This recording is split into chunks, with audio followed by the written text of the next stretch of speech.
इसकी जद्दोजहद कब शुरू की और जॉब सेक्टर से बिजनेस में आने का आपका क्या विजन था? अपने डेटा भी प्रोटेक्ट करना है, आपने उनकी सारे के सारे प्रोजेक्ट्स को इंश्योर करना है कि टाइमली डिलीवर हो। क्या एक कॉन्सेप्ट था आपके जहन में, किस तरह का इदारा आप बनाना चाहते हैं? प्रोग्रामिंग जो है ना, जो सॉफ्टवेयर डेवलपमेंट एट कोर है, उसके बहुत सारे विंग्स जो धड़ाधड़ आईटी एक्सपोर्ट्स किए जा रहे हैं, लोगों को यूएस भेजी जा रहा है, यूएस में भी, यूके में भी, यूरोप में भी। अस्सलाम वालेकुम नाज़रीन, शेयरिंग ऑफ प्रोफेशनल विजडम के साथ मैं हूं आपका मेज़बान अली रहमान खालिद।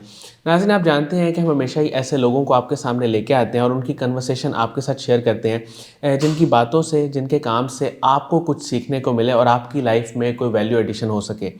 आज जो मेहमान हमारे साथ मौजूद हैं, ये फाउंडर हैं, सीईओ हैं लेमन लीड्स के, जो कि नेशनली और इंटरनेशनली इस वक्त आईटी एक्सपोर्ट्स के हवाले से बहुत ज़बरदस्त काम कर रहा है। पिछले 1.5 सालों से ये इस इदारे को चला रहे हैं और अब तक बहुत अचीवमेंट्स कर चुके हैं, वो हम उस पर भी आते हैं।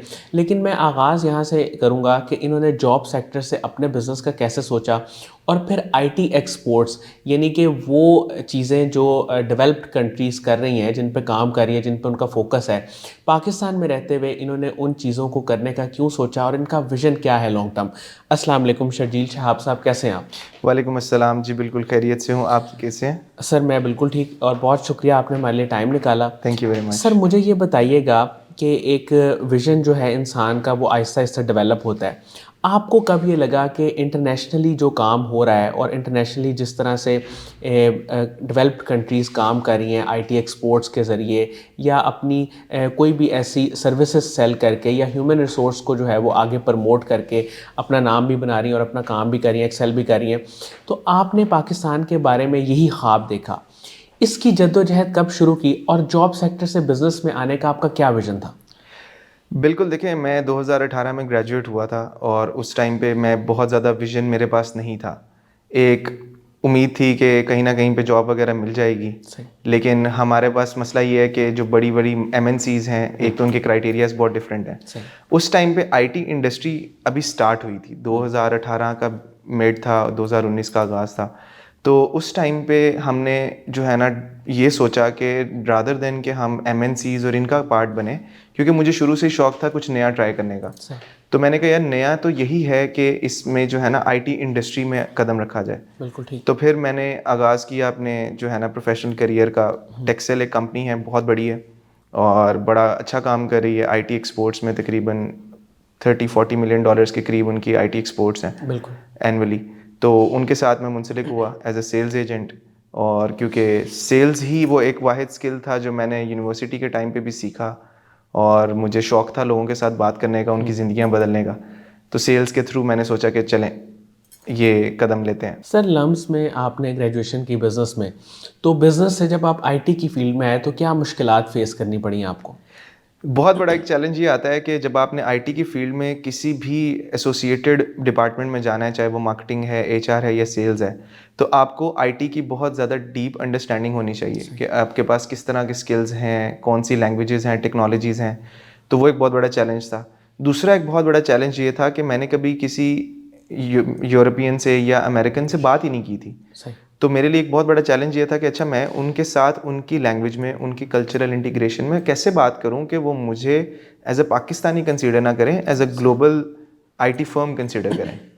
बिल्कुल तो ये ठीक। एक बहुत बड़ा चैलेंज था मेरे लिए। सर मुझे ये बताइएगा कि लेमन लीड्स का जब आपने आगाज़ किया, उस वक्त आपके माइंड में क्या विज़न था? क्या एक कॉन्सेप्ट था आपके ज़हन में? किस तरह का इदारा आप बनाना चाहते थे? अली, इसमें नाउमीदी और एक फ्रस्ट्रेशन थी मेरे दिल में कि मैं देखता था अपने आसपास के गुर्बत, पॉवर्टी बहुत ज़्यादा है और पॉलिसी लेवल पे, इंटरनेशनल लेवल पे हम कुछ ऐसा कर नहीं पा रहे जो बहुत ग्राउंड ब्रेकिंग हो। मैं देखता था कि बिल्कुल ही 100 किलोमीटर के फासले पे एक ऐसा मुल्क है जो धड़ाधड़ आईटी एक्सपोर्ट्स किए जा रहा है, लोगों को यूएस भेजी जा रहा है, यूएस में भी, यूके में भी, यूरोप में भी, हर जगह जहाँ पे जिस आईटी कंपनी से मैं खुद बात करता था, जिनसे हम प्रोजेक्ट्स वगैरह लेते थे, एक आधा इंडियन उनकी टॉप पोजीशन पे बैठा होता था।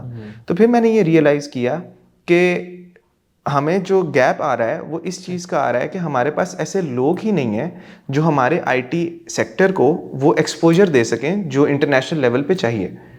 तो फिर मैंने सोचा कि अगर कोई और नहीं कर रहा तो मैं तो ऑलरेडी सेल्स कर रहा हूँ, तो सेल्स का मतलब तो ये है कि मैं वहाँ से प्रोजेक्ट्स उठा के लेके आ रहा हूँ, यहाँ से आईटी एक्सपोर्ट्स हो रही हैं, लोगों को जॉब्स भी मिल रही हैं, और डॉलर्स आ रहे हैं पाकिस्तान में। तो फिर मैंने सोचा कि लेमन लीड्स के थ्रू एक ऐसा इदारा बना सकें जो नेशनल लेवल पे टेक्नोलॉजी सेक्टर को स्ट्रेंथन कर सके, इकोनॉमिक जो है ना प्रॉस्पेरिटी के लिए काम कर सके और आईटी एक्सपोर्ट्स बढ़ा सके। सर लेमन लीड्स ने पिछले 1.5 साल में 20 मिलियन की एक्सपोर्ट कैसे की? $20 मिलियन हमारे लिए एक बहुत बड़ा टारगेट था। मेरी सारी टीम को बहुत बड़ा क्रेडिट जाता है, मेरे मेंटोर्स को बहुत बड़ा क्रेडिट जाता है, स्पेशली उन कंपनीज़ को जिनमें मैंने काम किया है। उमैर जावेद को बहुत बड़ा क्रेडिट जाता है जिन्होंने मुझे पॉलिश किया है इस तरीके से। लेकिन अगेन ये बहुत बड़ा टारगेट था हमारे लिए, तो उसमें सबसे ज़्यादा ज़रूरी ये था कि हम हर तरीके से एक्सपोर्ट्स पे काम करें। डिफरेंट प्लेटफॉर्म्स होते हैं, अपवर्क होता है, फाइवर होता है, फिर B2B प्लेटफॉर्म्स होते हैं, बिजनेस टू बिजनेस। तो हम हर जगह घुस गए। हमने कहा यार हर जगह टांग फंसा लो, कहीं ना कहीं से तो रिजल्ट आएगा। और फिर जिन कंपनीज़ के साथ हम काम कर रहे थे उन कंपनीज़ ने भी अपनी इंटरनल प्रोसेसेस को इतना स्ट्रॉन्ग किया, उन्होंने अपनी रिप्रेजेंटेशन इतनी अच्छी बनाई कि वो क्लाइंट्स जब हम उन्हें प्रेजेंट करते थे यूएस में किसी भी बिजनेस के सामने, तो बहुत एक अच्छा इंप्रेशन जाता था। तो मैं उनको भी क्रेडिट दूंगा कि उन्होंने अपने पॉलिसीज़, अपने प्रोजेक्ट्स और अपनी डेवलपमेंट जो है ना स्ट्रेटजीज़ को बड़े अच्छे तरीके से पैकेज करके हमारे लिए एक रास्ता बनाया कि हम इन्हें सेल कर सकें बाहर। सर करंटली जो आपका इदारा है वो अभी किन किन मेजर प्रोजेक्ट्स पे काम कर रहा है और क्या क्या सर्विसेज, क्या क्या प्रोडक्ट्स ये इन पे काम कर रहे हैं? देखिए हम लेमन लीड्स के अंडर 3 डिफरेंट डिविजन्स पे काम कर रहे हैं। सबसे पहले डिवीजन तो ये है कि हमारे पास क्लाइंट्स हैं लोकली, और कुछ अब इंटरनेशनल भी आना शुरू हो गए हैं, लेकिन हमारा ज़्यादा फोकस पाकिस्तान पे है कि पाकिस्तानी आईटी कंपनीज जो हमारे साथ काम कर रही हैं हम उन्हें प्रोजेक्ट्स ला के देते हैं यूएस से। तो हम अमेरिकन मार्केट में जाके खुद बिडिंग करते हैं, खुद वहाँ पे रीच आउट्स करते हैं लिंक्डइन के थ्रू, ईमेल मार्केटिंग के थ्रू, अपवर्क के थ्रू, और उनके लिए प्रोजेक्ट्स वगैरह लेके आते हैं। दूसरा हमारा एक प्लेटफॉर्म हम बना रहे हैं जिसमें जो हमारा इंटरनेशनल लेवल पे एक platform as a Pakistani gateway act करेगा for the US community, UK community, EU community, कि किसी ने अगर पाकिस्तान में प्रोजेक्ट्स आउटसोर्स करने हैं तो वो हमारे पास आएँ, हम उन्हें बताएंगे कि यार आप किन किन कंपनीज़ के साथ काम कर सकते हैं, किन कंपनीज़ के पास ऐसे प्रोसीजर्स और ऐसी पॉलिसीज़ अवेलेबल हैं। कंसल्टेशन भी दे रहे हैं? बिल्कुल जी, मैं कंसल्टेशन भी प्रोवाइड कर रहा हूँ उन कंपनीज़ को जो अपने आप को इंटरनेशनल स्केल पे रिप्रेजेंट करना चाहती हैं फॉर आईटी एक्सपोर्ट्स। अच्छा सर, आप क्या समझते हैं कि ये हमारी एक्सपोर्ट्स को कैसे बेहतर किया जा सकता है? क्योंकि आप पाकिस्तान ई कॉमर्स एसोसिएशन के भी ऑनरी मेंबर हैं, वो भी यही काम कर रहे हैं, हमने पिछले दिनों एक इंटरव्यू किया था। तो मुझे ये बताएं कि एक्सपोर्ट्स अगर हमारी बेहतर हो जाती हैं तो इससे ओवरऑल इकोनॉमी को कितना फ़ायदा हो सकता है? देखिए ये एक ऐसा क्वेश्चन है जो मेरे ख्याल में हर पाकिस्तानी को पूछना चाहिए और सोचना चाहिए, क्योंकि अगर आप किसी भी इंडस्ट्री की तरफ देखें पाकिस्तान में right now, all of these industries traditionally, real estate है, चाहे वो ऑयल एंड गैस है या textile for that matter, they are in a decline. अब एक ही इंडस्ट्री है जो that will come to the rescue for Pakistan, और वो आईटी इंडस्ट्री है। इसके लिए पॉवर्टी एलिविएशन में बहुत बड़ा रोल प्ले करती है। अभी हमारी आईटी एक्सपोर्ट्स हैं $1.4 बिलियन पे, ठीक है। हमारी टोटल रेमिटेंसेज आती हैं तकरीबन $4 बिलियन की, 4 से 10 बिलियन डॉलर के बीच में आती हैं एक साल में, लेकिन उसका एक बहुत छोटा पोर्शन आईटी एक्सपोर्ट्स है। तो आप खुद सोचें कि हमारे पास जितनी स्किल्ड लेबर है, हमारे पास 6 लाख यूथ पॉपुलेशन है, हमारे 22 करोड़ की आबादी है हमारी ओवरऑल।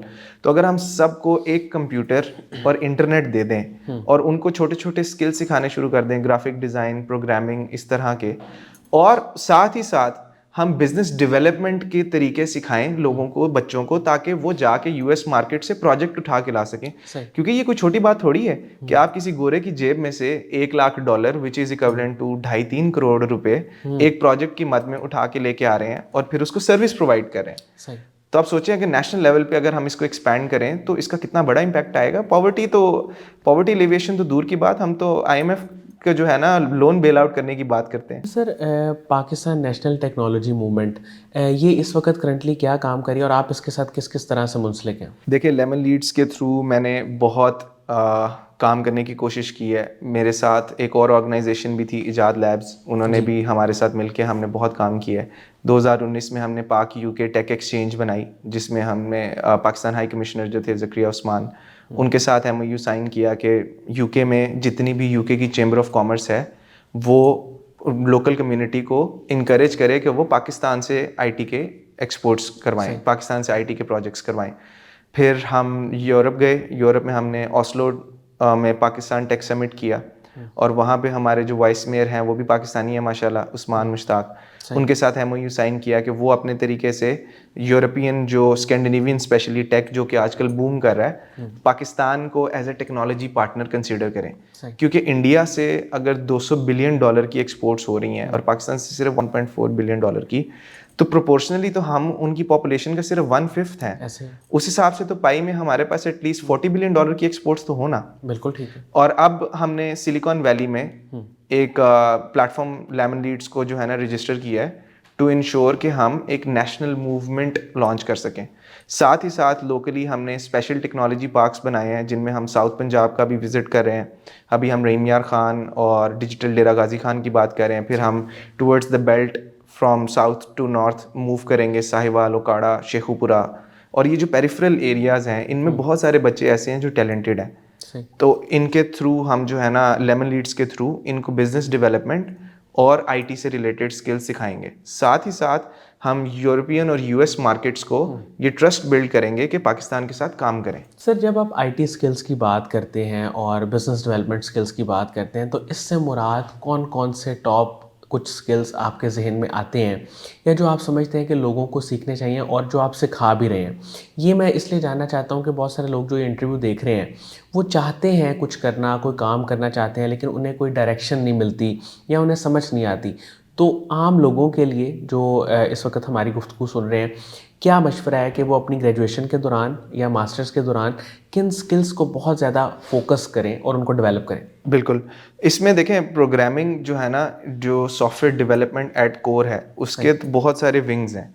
स्टार्ट होता है डिज़ाइन से, UI UX डिज़ाइन है। बहुत सारे लोग होते हैं जिनकी आर्ट्स ड्राइंग बहुत अच्छी होती है, क्रिएटिव होते हैं, उनको UI UX डिज़ाइन के कोर्सेज लेने चाहिए। यूट्यूब पे बेतहाशा कोर्सेज अवेलेबल हैं। PNY बहुत अच्छे कोर्सेज करवा रहा है और भी बहुत सारी फाउंडेशंस और ऑर्गेनाइजेशंस हैं जो बहुत सारी इसमें जो है ना किरदार अदा कर रही हैं। फिर उसके अलावा सॉफ्टवेयर डेवलपमेंट में लैंग्वेजेस हैं। आजकल AI का दौर है, तो पाइथन एक लैंग्वेज है जिसको सीखने में 3 से 6 महीने लगते हैं। फिर उसके अलावा बिजनेस डेवलपमेंट में मेरा मानना ये है कि आप अपनी पहली तो इंग्लिश लैंग्वेज को बेहतर करें, ठीक है, कोर अपनी वो स्ट्रॉन्ग करें।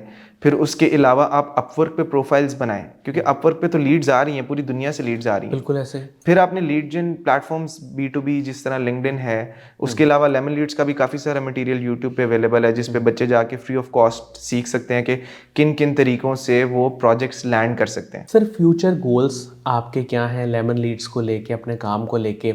आने वाले वक्तों में आप या आने वाले वक्त में आप क्या करना चाहते हैं? देखें, लेमन लीड्स को जब मैंने लॉन्च किया था ना, तो मेरा सिर्फ एक ही गोल था कि अगर मैंने अपनी ज़िंदगी गुजारनी है ना, तो पीछे एक लेगेसी छोड़ के जानी है। तो एज अ प्लेटफॉर्म हमारा गोल ये है कि हम नेशनल लेवल पे जितनी भी IT कंपनीज़ हैं, रिगार्डलेस ऑफ पॉलिसी में कितने रुकावटें आ रही हैं, ठीक है, देखिए हमें अगर गवर्नमेंट से सपोर्ट नहीं मिलती तो हम खुद से अपनी पॉलिसी मेकिंग शुरू कर देंगे, ठीक है। तो हम पॉलिटिकली पॉलिसी मेकिंग करें टू इंश्योर के US कि जो बड़े बड़े बिजनेसेस हैं, देखें 5-10 बिलियन डॉलर की भी अगर एक्सपोर्ट होती है नेक्स्ट ईयर में पाकिस्तान में, तो ये एक बहुत बड़ा अचीवमेंट होगी। तो हम उनको भी अवेयरनेस दें, ठीक है। उसके अलावा गोल विजन ये है हमारा कि बाय 2030 हम पाकिस्तान की IT एक्सपोर्ट्स को $100 बिलियन पे ले जाएं।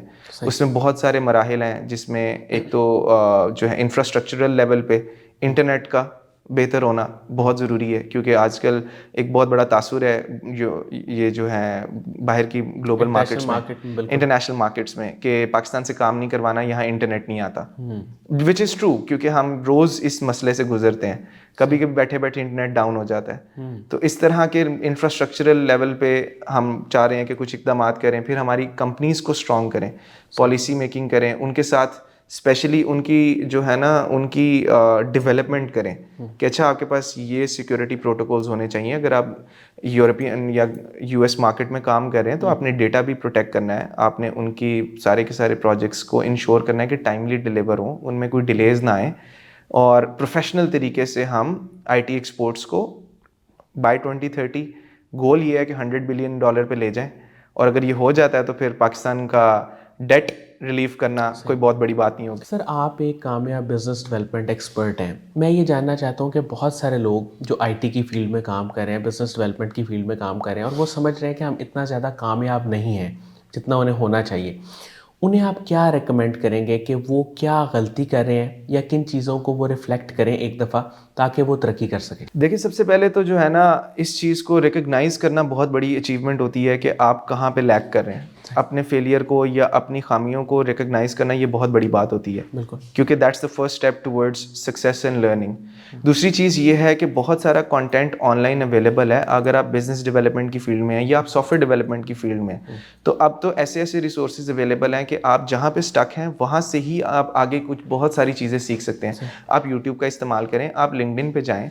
अब तो बल्कि आप के पास लिंक्डइन पे एक ऐसा एसेट आ गया है कि आप गोरों से जाके डायरेक्टली पूछ सकते हैं कि यार मैं यहाँ पे स्टक हूँ, मुझे कैसे सीखना चाहिए, मुझे आगे कैसे बढ़ना चाहिए।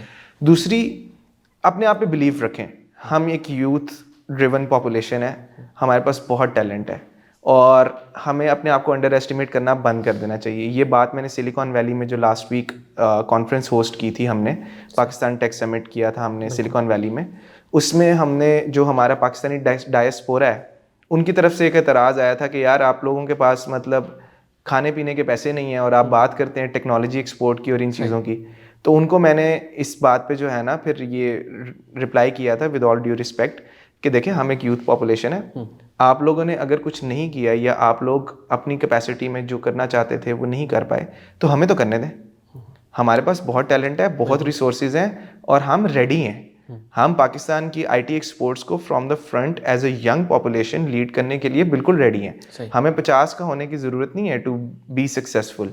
हम 22-23 साल की उम्र में भी उन बच्चों की मिसालें देखते हैं जो ई कॉमर्स के through I don't know 5 million 10 million dollar की बिजनेसेस कर रहे हैं। छोटे छोटे बच्चे हैं।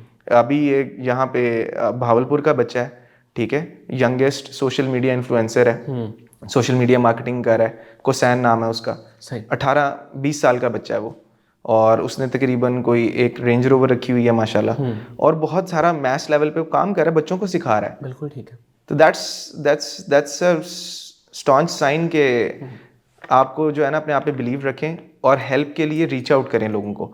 हम एज एन इंडस्ट्री एक्सपर्ट सब अवेलेबल है। पाकिस्तान ई कॉमर्स एसोसिएशन का प्लेटफॉर्म अवेलेबल है, इजाद लैब्स अवेलेबल है, लेमन लीड्स अवेलेबल है, डैब का इदारा अवेलेबल है। सर, आपने इतनी कम उम्र में जब अपना इदारा बनाया और फिर इतना बड़ा विजन देखा और ख़ास तौर पे 20 मिलियन डॉलर की जब आपने एक्सपोर्ट की, इसके पीछे क्या इंस्पिरेशन थी और किस तरह आपने ख़ुद को मोटिवेट किया और ये सारा कुछ कैसे पॉसिबल हुआ? देखिए, मेरे लिए तो ख्वाब इल्लामा इकबाल का था, ताबीर कायद आज़म की थी, और इसी चीज़ को लेके चल रहा था कि अगर 70 सालों में कुछ नहीं हो सका तो क्या आगे भी नहीं होगा? क्या हमारा मुस्तकबिल भी तारीक है या रोशन कर सकते हैं हम इसको? तो इल्लामा इकबाल के ख्वाब को, कायद आज़म की ताबीर को साथ लेते हुए मैं चलाऊँ, और उम्मीद और कोशिश यही है कि इस ताबीर को हम जितना रोशन कर सकें रोशन करें। और ये एक बहुत मुश्किल मरहला होगा हमारे लिए, क्योंकि हमें बहुत सारी जगहों पे ड्रॉबैक्स आएंगे, हमें बहुत सारी जगहों पे बैकलैशेस आएंगे, गवर्नमेंट लेवल पे, इंटरनेशनल लेवल पे। लेकिन अगर सारे इदारे हमारे साथ मिल के चलें, और Pasha, ministry of IT, ministry of commerce, Lahore chamber of commerce and industry, इन सबको हम दावत देते हैं कि आप हमारे साथ चलें और हमारे साथ मिल के पाकिस्तान की आईटी एक्सपोर्ट्स को बेहतर करें। हमारे पास स्किल भी है, रिसोर्सेज भी हैं, और हमने प्लेटफॉर्म भी डेवलप कर लिए। आपकी तरफ से सिर्फ एक सपोर्ट चाहिए, वो जो बड़ों की, जिस तरह बड़ों की सपोर्ट होती है, जिस तरह पीआईए की एमिरेट्स को और इन कंपनीज को सपोर्ट थी तो इन्होंने एयरलाइंस ने ग्रो किया, इस तरह हमें अपने बड़ों की सपोर्ट की ज़रूरत है कि वो आवाज़ लगाएं बाहर कि भाई ये बच्चे रेडी हैं, इनके साथ काम करना शुरू करें। बहुत बहुत शुक्रिया शर्जील शाह साहब, आपने हमारे लिए वक्त निकाला। नाज़रीन, मुझे उम्मीद है कि इनकी गुफ्तगू से आपने बहुत कुछ सीखा होगा। ख़ास तौर पे इन्होंने आईटी और बिज़नेस डेवलपमेंट स्किल्स की जो बात की वो यकीनन आपके लिए बहुत फ़ायदेमंद होगी, और अगर ये कर सकते हैं और ये सोच सकते हैं इतना बड़ा विजन, तो आप भी सोच सकते हैं और आप भी कर सकते हैं। इसके साथ ही इजाज़त दीजिए, इंशाल्लाह दोबारा हाज़िर होंगे एक नए इंटरव्यू के साथ। तब तक के लिए अल्लाह हाफ़िज़।